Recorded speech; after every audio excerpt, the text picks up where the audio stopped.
Reflexão bíblica. Atos dos Apóstolos. Capítulo 11. A expansão do Evangelho. Neste capítulo de Atos 11, veremos que a igreja estava crescendo entre os gentios. Após a dispersão, o Evangelho estava chegando em outras áreas e muitas pessoas estavam sendo alcançadas. Pedro explicará o que Deus lhe mostrou sobre os gentios, provando que o Evangelho do Reino alcançaria também os que não eram judeus. Contexto histórico. Deus revelou a Pedro uma visão sobre os gentios e o Evangelho.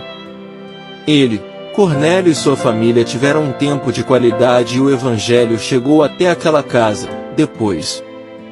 A obra de Jesus está sendo feita, porém Herodes promove uma perseguição aos seguidores de Cristo. Tiago é condenado à morte e Pedro está no cárcere. Na noite anterior à execução de Pedro, o anjo ajudara a escapar e ferir a Herodes, e o Evangelho segue em firme expansão. Pedro se justifica. Versículos 1 a 6. E os apóstolos e os irmãos que estavam na Judéia ouviram que os gentios também tinham recebido a palavra de Deus. E, quando Pedro subiu para Jerusalém, os que eram da circuncisão debatiam com ele, dizendo: Tu estavas com homens incircuncisos e comeste com eles. Mas Pedro repetiu o assunto desde o início, e o expôs em ordem para eles, dizendo: Eu estava na cidade de Jope orando, e em um êxtase, tive uma visão. Um certo vaso descia do céu como se fosse um grande lençol, atado pelas quatro pontas, e vinha até mim. Sobre o qual, tendo olhado atentamente, considerei e vi animais da terra, quadrúpedes, animais selvagens, seres rastejantes e aves do céu. As notícias de que os gentios também tinham recebido a palavra de Deus se espalharam rapidamente porque isso era muito controverso. Os judeus que eram da circuncisão achavam que Pedro tinha comprometido as leis de Deus. Essa questão foi uma fonte recorrente de conflito na igreja primitiva, porém, informado como estava pela visão que Deus lhe dera, o apóstolo corrigiu aqueles que argumentavam contra a inclusão de gentios não circuncidados. Versículos 4 a 18. Pedro fala de sua visão. Versículos 7 a 14. E eu ouvi uma voz que me dizia: Levanta-te, Pedro, mata e come. Mas eu disse: De forma alguma, Senhor, porque nada comum ou imundo jamais entrou em minha boca. Mas a voz respondeu-me novamente do céu: Ao que Deus purificou não chames tu comum. E isto sucedeu por 3 vezes, e tudo tornou a recolher-se no céu. E eis que, imediatamente, 3 homens pararam diante da casa na qual eu estava, enviados de Cesareia a mim. E o Espírito me ordenou ir com eles, não duvidando. Além disso, estes 6 irmãos me acompanharam, e nós entramos na casa daquele homem. E ele mostrou-nos como presenciou um anjo em pé em sua casa, que lhe dizia: Envia homens a Jope, e chama por Simão, cujo sobrenome é Pedro. O qual te dirá palavras pelas quais serás salvo tu e toda a tua casa. O paralelo entre aquilo que aconteceu em Pentecoste na casa de Cornélio provou que Deus estava concedendo os mesmos dons sobre cristãos judeus e cristãos gentios. À luz disso, Pedro pergunta de forma acertada: Quem era então eu, para que pudesse resistir a Deus? A obra através da vida de Pedro. Versículos 15 a 18. E, quando eu comecei a falar, o Espírito Santo caiu sobre eles, como sobre nós no começo. Então me lembrei da palavra do Senhor, quando ele disse: João certamente batizou com água, mas vós sereis batizados com o Espírito Santo. Portanto, se Deus lhes deu o mesmo dom que deu a nós, quando cremos no Senhor Jesus Cristo, quem era então eu, para que pudesse resistir a Deus? E, eles ouvindo estas coisas, se calaram, e glorificaram a Deus, dizendo: Então, Deus também concedeu aos gentios o arrependimento para a vida. Se calaram, indica cautela inicial.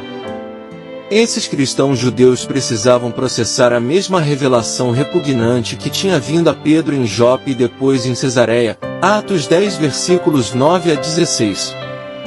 Finalmente, porém, eles glorificaram a Deus por aquilo que ele havia feito. Os dispersos se reúnem. Versículo 19. Ora, os que foram dispersos pela perseguição que surgiu acerca de Estevão, viajaram até a Fenícia, Chipre e Antioquia, não pregando a ninguém a palavra, senão só a judeus. A missão cristã continuou se expandindo ainda mais, para regiões bem distantes da Judéia como Fenícia, Chipre e Antioquia. O Evangelho em Antioquia. Versículos 20 e 21.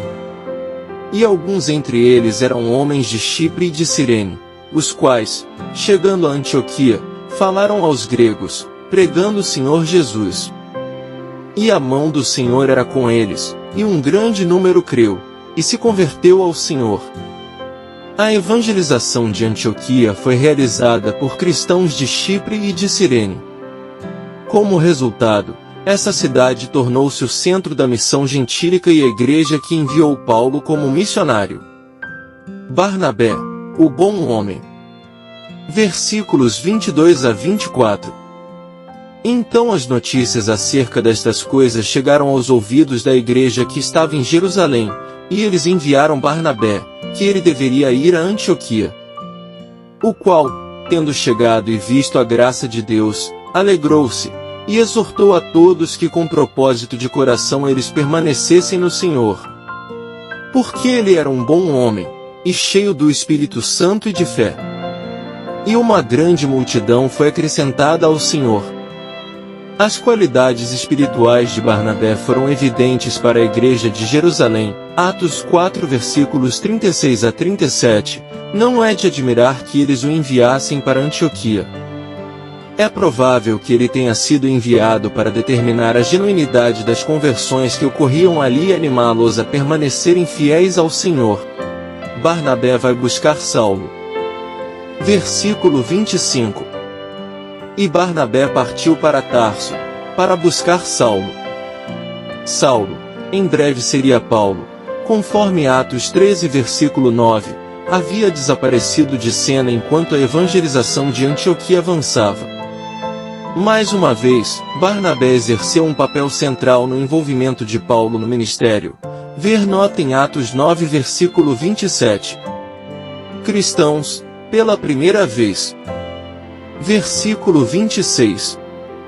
E tendo-o encontrado, levou-o a Antioquia.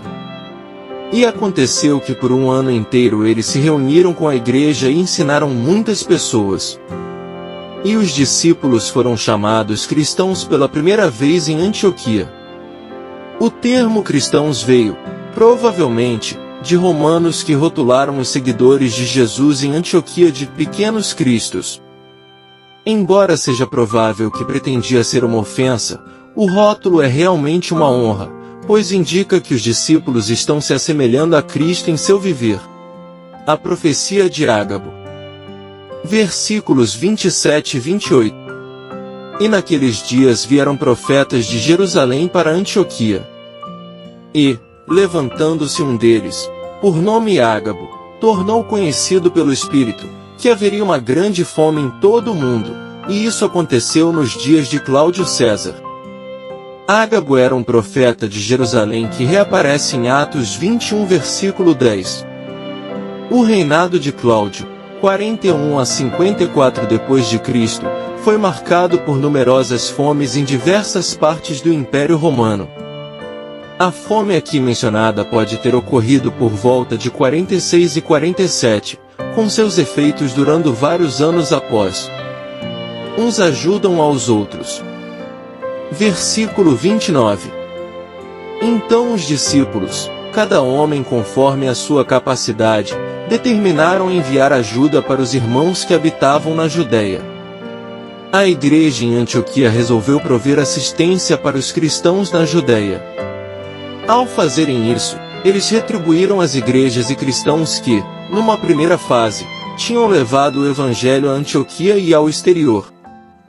Os primeiros líderes e diáconos. Versículo 30. O que eles também fizeram, enviando-a aos anciãos pelas mãos de Barnabé e de Saulo. Alguns alegam que a igreja primitiva tinha pouca organização e dependia do Espírito, não tendo ofícios como anciãos e diáconos nessa fase inicial. Todavia, há evidência abundante da existência de ofícios formais mesmo nas primeiras etapas da igreja, Atos 14 versículo 23. Não há nada contraditório entre a igreja primitiva ser cheia do Espírito e ter líderes designados para diversas responsabilidades. O ministério de Paulo foi caracterizado por esse equilíbrio. Conclusão. Concluindo, vemos que a obra de Jesus estava presente e atuante naquela sociedade, e ela se expandia rápido, chegando a diversos lugares do planeta conhecido. Gregos, sireneus, cidadãos de Chipre, Deus está expandindo a boa nova de salvação. Lembrando que eles não tinham telefone, internet, e-mail, aplicativos de bate-papo, redes sociais, homens e mulheres dispostos a serem perseguidos por sua fé, sua devoção, seu chamado. E muitos eram perseguidos até a morte. E hoje, em nosso conforto e facilidade, o que temos feito para espalhar a boa notícia da salvação? Como anda o nosso ID? O que temos feito com a grande comissão recebida através do Senhor Jesus? Ou só estamos querendo a herança de coerdeiros? A igreja primitiva deve ser um exemplo para nós, igreja contemporânea. Atos 29 precisa viver em nós e através de nós. Graça e paz por parte de nosso Deus e Pai, e de nosso Senhor e Salvador, Jesus Cristo, estejam sobre nossas vidas.